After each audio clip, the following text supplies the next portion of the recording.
Hello, and welcome to another episode of Grit.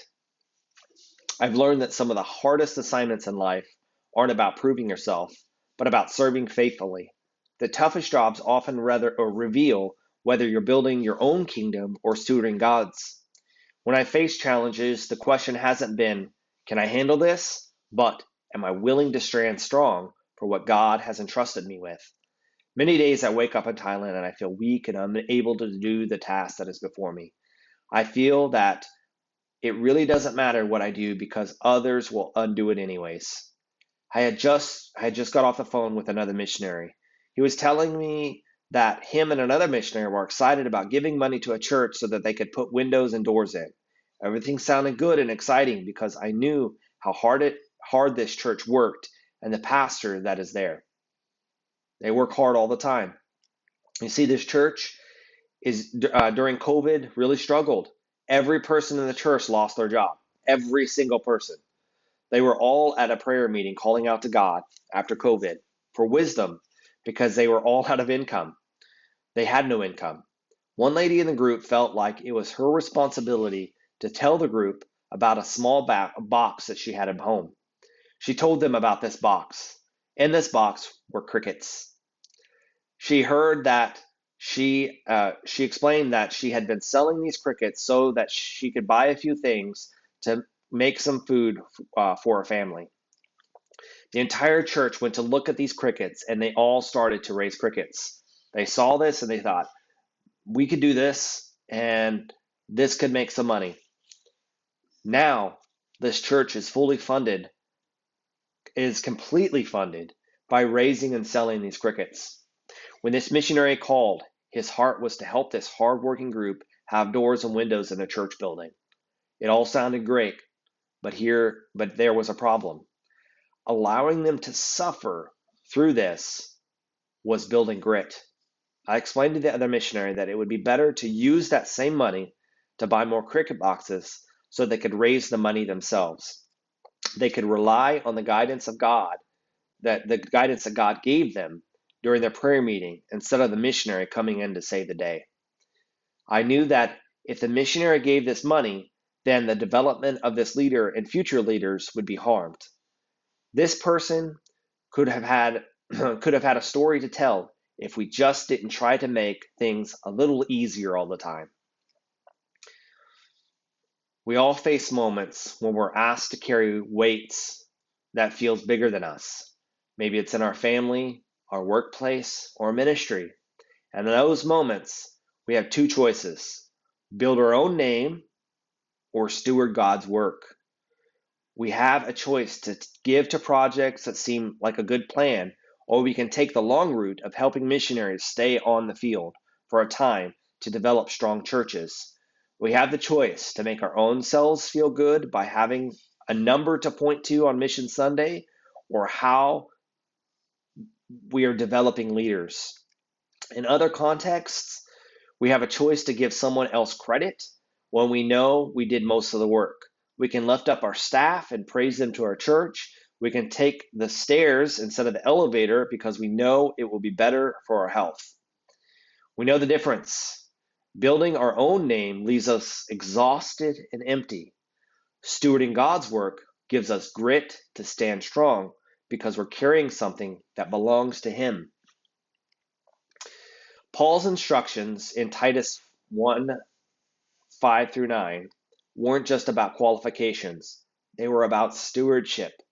Leaders were called to be God's stewards, not self-willed, not greedy, but faithful. Titus himself is the example. He was a Gentile, but he was able to lead Jews and Gentiles. He served Paul on other missionary journeys, proving himself in smaller assignments before being given the hard assignment of Crete.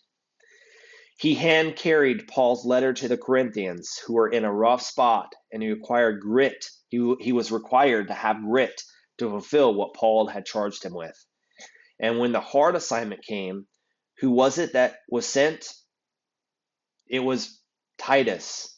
He was sent to establish churches in Crete. Paul sent Titus because Titus had already shown he could stand strong. Paul modeled this too. He didn't just stand strong himself, he called strength out of others. Titus could lead in Crete because Paul had invested in him. Paul challenged him and trusted him. God calls us to be a different version of leadership. He gives us specific lists to live up to.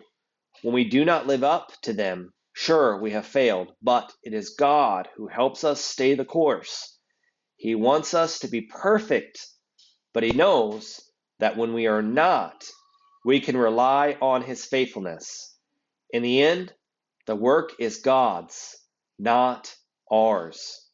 The message is God's, not ours. We don't make the message our own.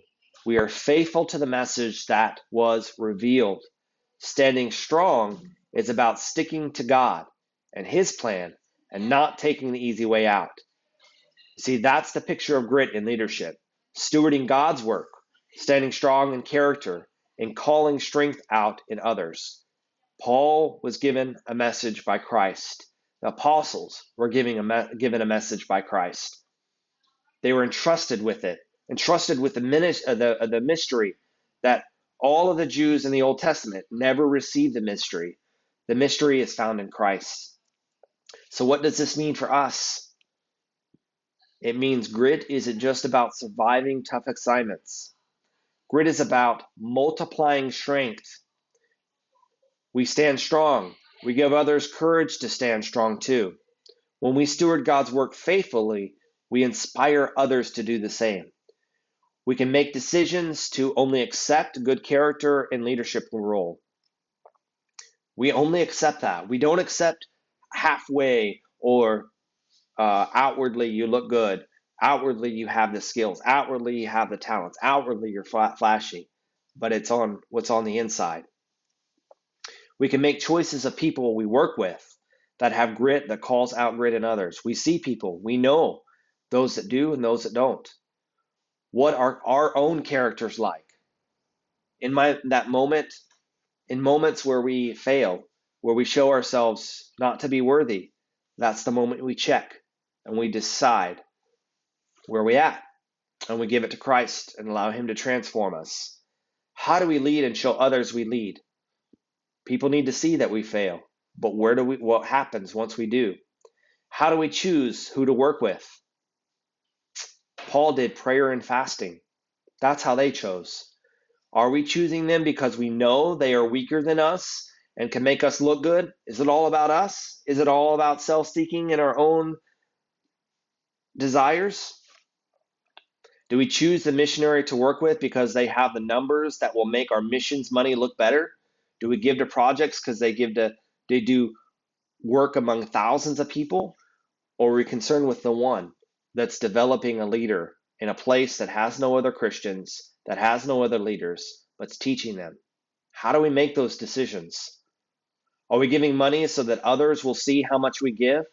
Are you looking for that plaque to put up on your wall for those in the AGWM or AG as BGMC or AGWM or Speed the Light? Are we doing it so that we can have those plaques? Are we teaching our kids the Bible so that we can tell others we are? That was where my failure was. Are we preaching to get the pat on the back? The church grows when leaders don't just hold the line, but raise up others to hold it in them, to hold it with them. We do all of these things so that others might glorify God. Our aim is to see more workers in the field to bring in the harvest. Here's the challenge. Be a steward, not an owner. Stand strong in your faith and character, and from that strength, call it out in others. Like Paul with Titus, and Titus with the leaders in Crete, you are called to multiply grit. The tough jobs aren't about proving yourself. You want to show God's strength through you and building others to carry it forward. We want to see God's message proclaimed and not our own. You want to work not for your own gain or from your own message, but from God's. Strong leaders are chosen by being strong leaders, and grit means stewarding God's work, standing firm, and raising up others to do the same. There is too much work for you to do it alone. You are not strong enough yourself. You do not have enough grit to sand Noah's Ark into a boat that saves lives. The boat that saves isn't the one that you built. You did not make it rain, and you did not shut the door. Leaders are those who are first submitted to Christ and who then take Christ's teaching to others without reservations.